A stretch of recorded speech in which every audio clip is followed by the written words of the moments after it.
Hello, I'm Matt. And I'm Rabea. And this is Sounds Like on Andertons TV.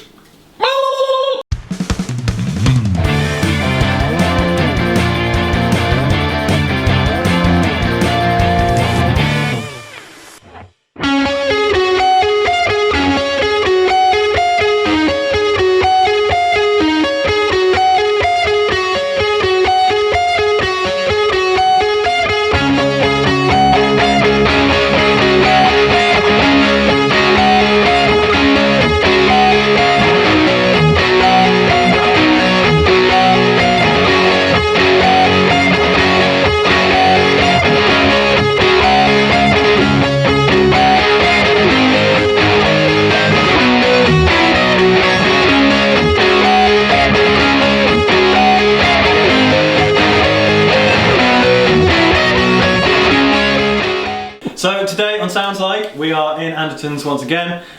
Today we're going to sound like the incredibly awesome, best band in the world, arguably, Guns N' Roses. So the idea is that we're in Andertons to pick the gear to sound like Guns N' Roses. We've got a budget of £1,500. Per guitarist. Yeah, and since there are two in Guns N' Roses, you've got Slash and IZZY STRADLIN. Yeah, this is it. So we're going to aim for kind of Appetite era, original Guns N' Roses.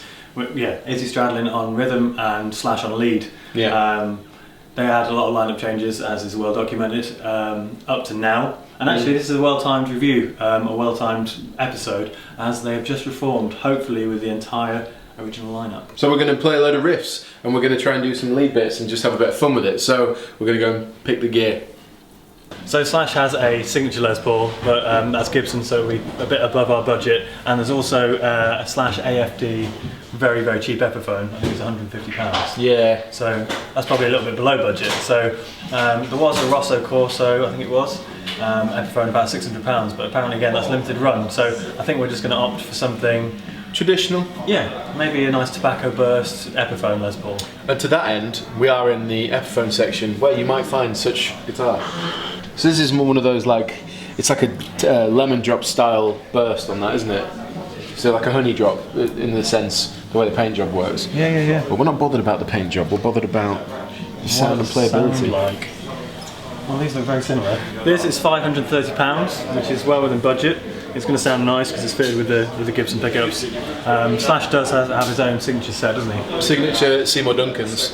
But I guess what I was getting at was that before he got his signature pickups, he will have had just an American standard Les Paul with American Gibson pickups in. So this will probably achieve something close to what we're looking for. Cool, well, let's give it a go. Wicked. I'm sure you're all going to love us for this, but because it's Slash, it does make sense to use a Marshall, and the best Marshall bang for your buck is a DSL 40 combo. We have made a pact between us that probably going forward we're going to avoid using the Marshall DSL combo because it's made its way into so many videos. You know, we appreciate that it's not always that fun if you're going to see the same amp in every video. So we take that into consideration. However, yeah, the amp is great. It's fantastic. It does a lot, and it covers a lot of, especially the older kind of 70s, 80s rock guys. Yeah, we've done so many with hits it. Yeah. But anyway, so we're going to go and see if we've got one in stock, and that's going to be Slash's amp. It just makes sense. Okay. I think it's a really cool looking amplifier. I like the colour variation more than anything. And that's $5.99, as you all know. So that's about £1,130 if my maths is good, which leaves us about $350 left for some Slash pedals. Yep. We need a chorus for the beginning of Paradise City. There we go. Slash does use an MXR chorus. The analog chorus. Exactly. However, it's not in stock. So this is the problem with it being a shop and selling things, is that... But that's good, because things are being sold. Yeah, so well done if you bought that one. But yeah, so that means we need to find something else.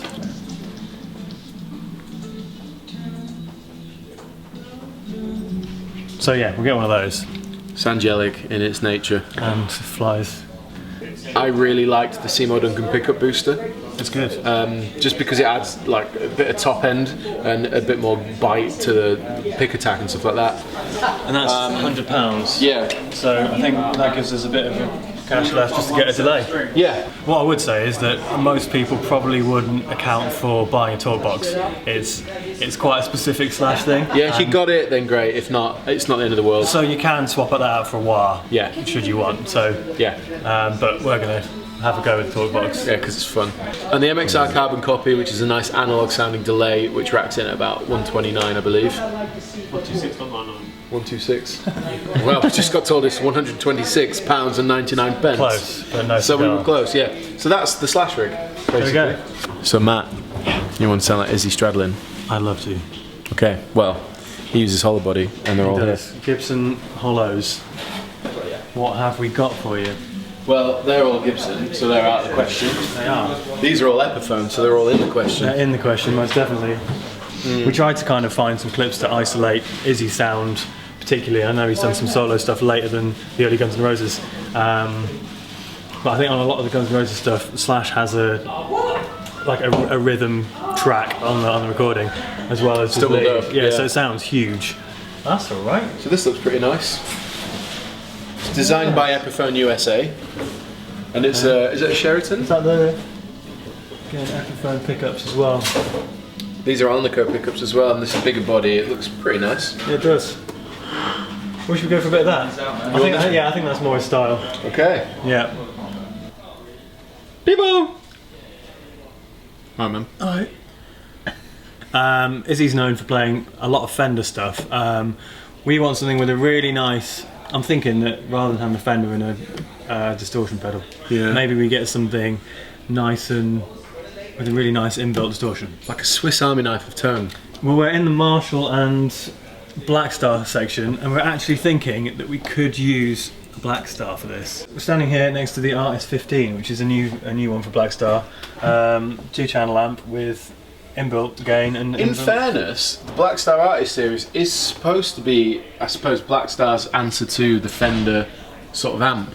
649, which means that we get probably about £1,200 just for the amp and guitar, which I think should sound really nice. Sweet.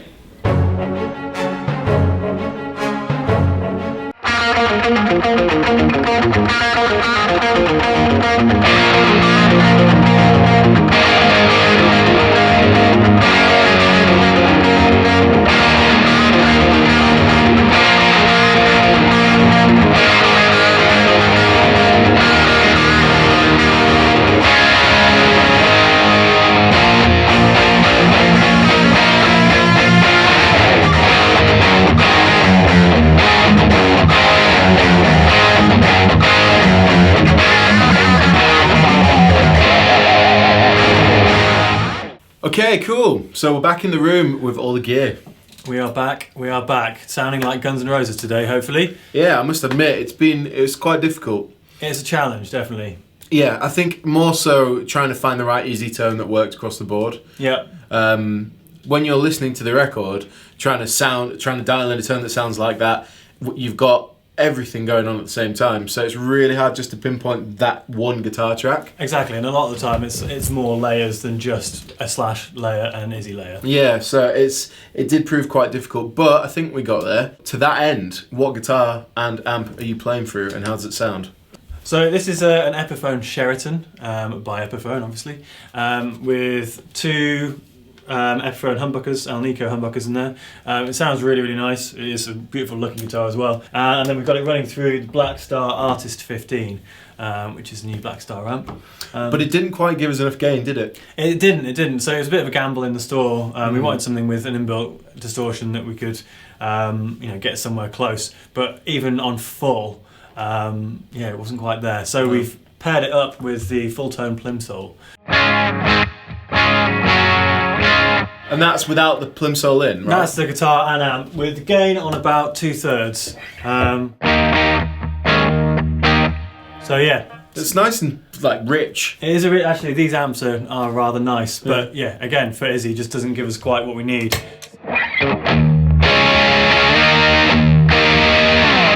So that's quite gainy, but a lot of the songs have been rolling off to kind of 6 or 7 on the volume.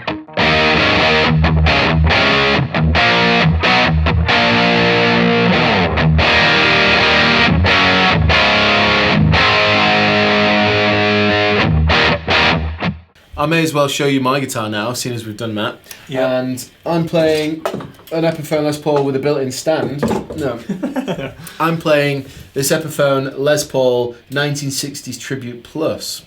So, it's really nice, isn't it? as it says on the label, it's a 1960s Tribute Les Paul. It's basically like a standard Les Paul, as you'd expect. And it's got the actual American Gibson pickups in the guitar. The reason we chose this, as I said before, is it's going to be closer to what Slash used, because although he's got his own signature Seymour Duncan set, he will also have some old school Les Pauls with Gibson pickups in. So it made sense. And I'm running that into the trusty old Marshall DSL 40 combo, which, as we've said, we're going to maybe let that ship sail a little bit after this particular episode because we've used it quite a lot. However, it does sound great, and I'm using it on the Ultra Gain channel lead 1 setting, gains only quarter of the way up.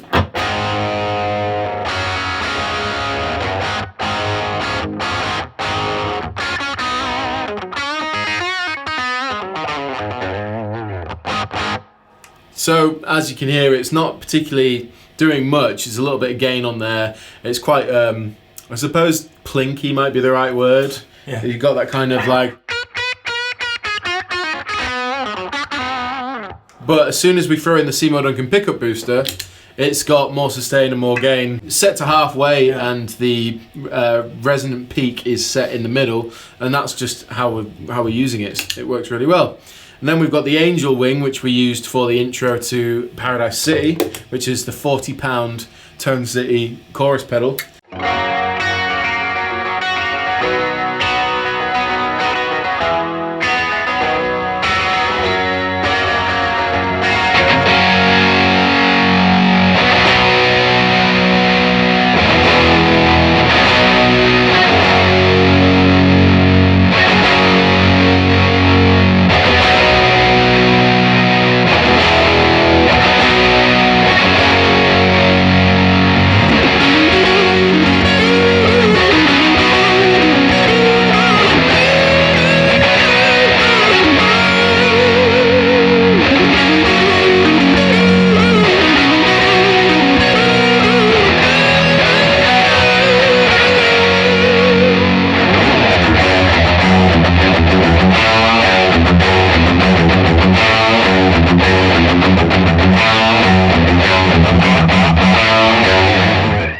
And then we use the carbon copy for, I suppose you could put that on leads, but also the beginning of Paradise, beginning of Welcome to the Jungle. Yep. And that does that whole...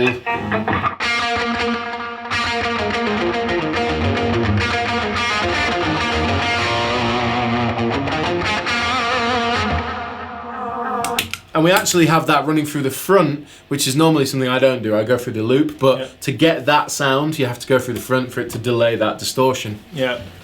I So thought that was pretty close as well. yeah, and then we also have the talk box, Last but not least. which sounds like this.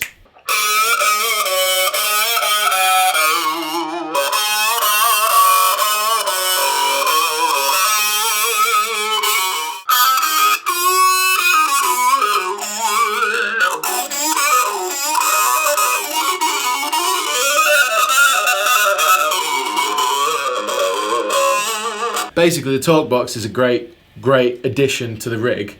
However, they're not always that acquirable, and also we had to borrow this from Pete because you're not allowed to take them from the shop and use them because you've got to put them in your mouth and there's health hazards and all that kind of stuff. You also have to play it.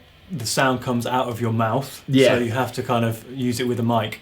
Yeah. So we weren't able to kind of demonstrate together. Yeah, hence the separate clip. In this setting. They sound pretty cool though. It does sound cool. Yeah.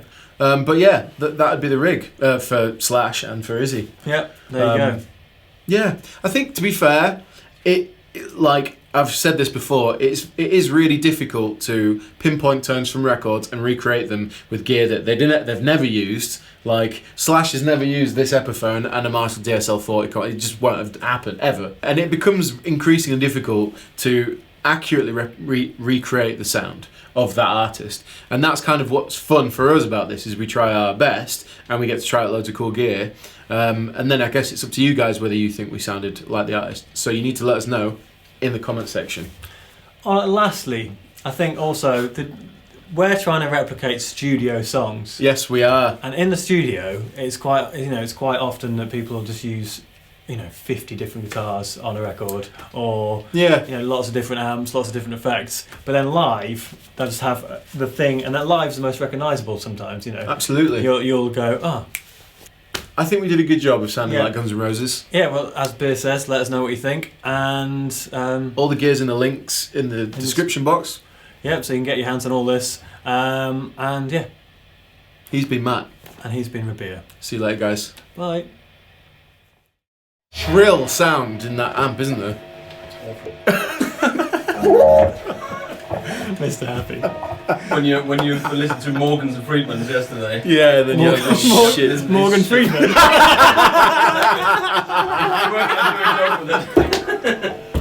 Morgan Friedman, that's great. When I'm listening to Morgans and Friedmans.